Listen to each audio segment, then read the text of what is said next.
کہ اگر یقین آج کل جو صورتحال ہے کہ لوگ راتوں کو دیر تک جاگتے رہتے ہیں اور صبح ان کو امکان قوی ہوتا ہے کہ اب مثلا 3 بجے سو رہے ہیں تو 2 گھنٹے بعد ہماری نماز فجر کے لیے آنکھ کھلے گی یا نہیں. تو سینئر کلاس کو تو یہ مسئلہ ایک دفعہ ہم بتا چکے ہیں پہلے. تو یہ سوال یہ پوچھا گیا کہ تو کیا سونا حرام اور صبح تک جاگنا ہمارے لیے واجب ہے؟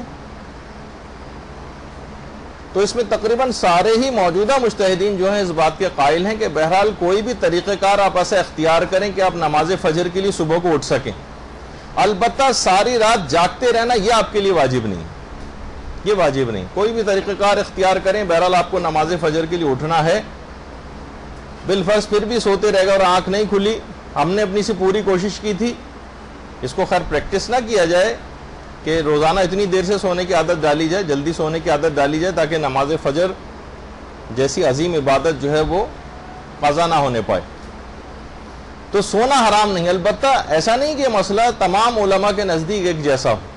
آیت اللہ العظمیٰ سید محمد رضا گلپائگانی جن کی کچھ ہی عرصے پہلے تقلید ہوتی رہی ہے، ان کا یہ نظریہ تھا کہ اگر یقین ہے کہ میں نہیں اٹھ سکوں گا اور کچھ دیر اس طرح سے باقی رہ گئی ہو تو اس کے لیے غالباً احتیاط واجب یہ تھی کہ وہ ساری رات جاگتا رہے اور یعنی جتنا بھی وقت باقی رہ گئے، کیونکہ اسے یقین ہے کہ میں اب نہیں اٹھ سکوں گا اور نماز فجر قضا ہو جائے گی.